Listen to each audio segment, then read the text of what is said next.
Okay, I've got a front pattern natural balance shoe, and my attempt here is to narrow the toe quarters as we get a lot of feet that don't quite fit the pattern. Lots of front feet are a little bit narrow, a little more hind pattern like, and oftentimes we need to modify this toe. So I start by placing the toe quarter over the horn with some daylight underneath it. I've got to give the stock a place to go.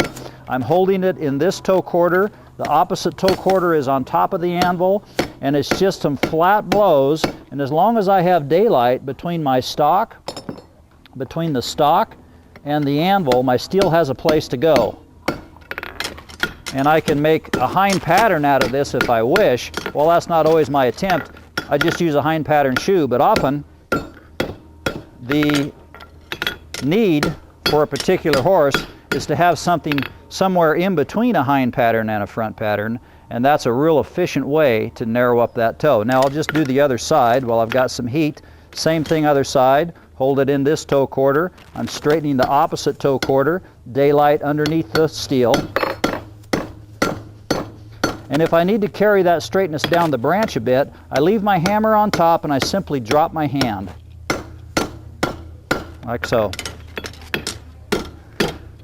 Now this is a bit of an over-exaggeration to show the technique, but sometimes it's exactly what you want. Then I'll simply close one branch at a time to narrow up my shoe.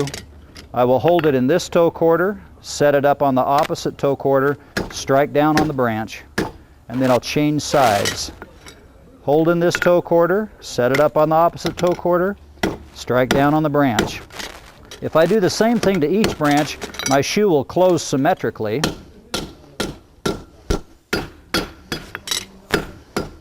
I'll do a bit of leveling and always check out the seated portion of the sole surface of the shoe.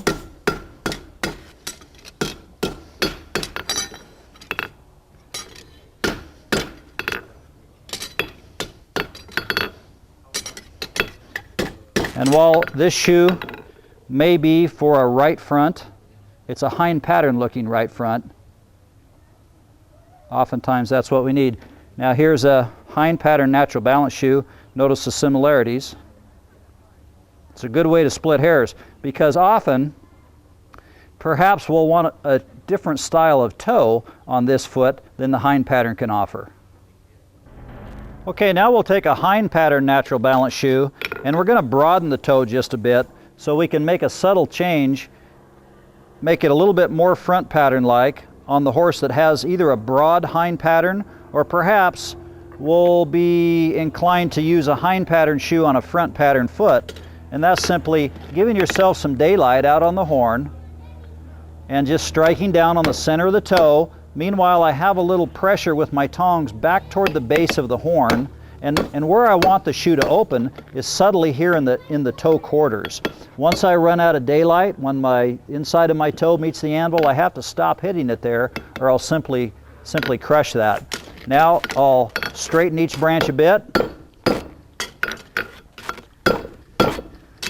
and close my shoe back up, hold in this toe quarter, set up on the opposite toe quarter, strike down on the branch, same thing other side.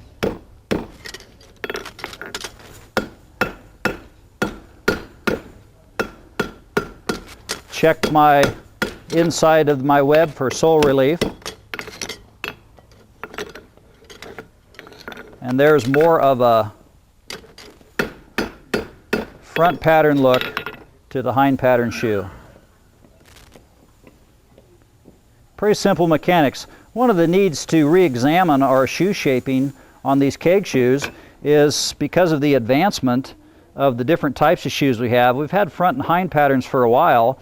Now we have a more specialized front and hind pattern shoe that has purpose. These shoes are meaningful for dealing with forward distortion of the toe or the hoof capsule that pulls the heels out of shape, and it lends for a need to re-examine how we shape some of these keg style shoes. Things are different now. Not so long ago we had a more generic style keg shoe. They all look the same and we would turn them either to front or hind patterns. And these particular shoes, because the toe quarters are already set for us, it's a symmetrical shoe. And often we have horses that have an asymmetrical foot, so we may find a need to shorten a branch or lengthen a branch because we really can't adjust the toe. We can't move the toe over in those situations. And we'll do some of that next. Lots of times we'll have an asymmetrical foot, and by that I mean the toe's in a good spot, but one branch, usually the lateral branch, requires a little extra length to really cover the needs of the posterior support in an effort to get that branch back behind the frog buttress where we like to place it. So I'm just going to stretch this branch. Let's say this is our lateral branch. I'm going to set it over a piece of half round stock, or in this case a half round horseshoe. And I'm just going to crush it down into the stock.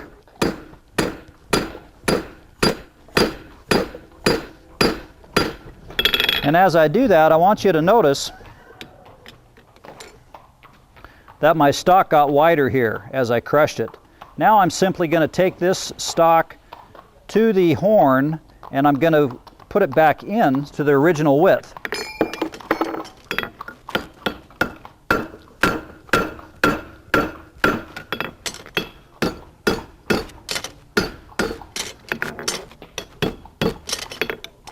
And as I do that, now I've half-sized that branch.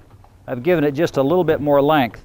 Now I'm going to throw this shoe back in the fire, and I'm going to put more of a classic hind pattern shape to it, a little straighter medial branch, a little narrower lateral toe, a little more curvature in the lateral heel. Notice now that I've focused most of my heat through the branches because our toe is already what we want. I just need to narrow this toe quarter a bit on what will be my lateral branch. Put a little more curvature in my lateral heel.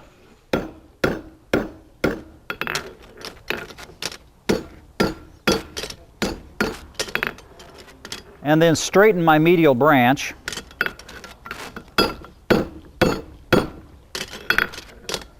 And then close my shoe to my desired width.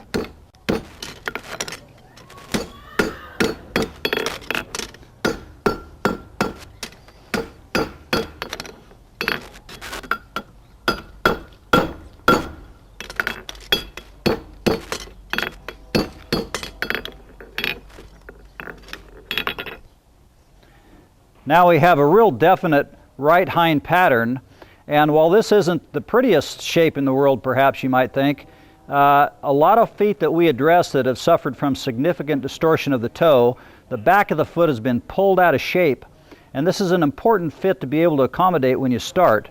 So our need for good craftsmanship still exists. We still need to be able to do a good job of modifying shoes to best meet the needs of each individual.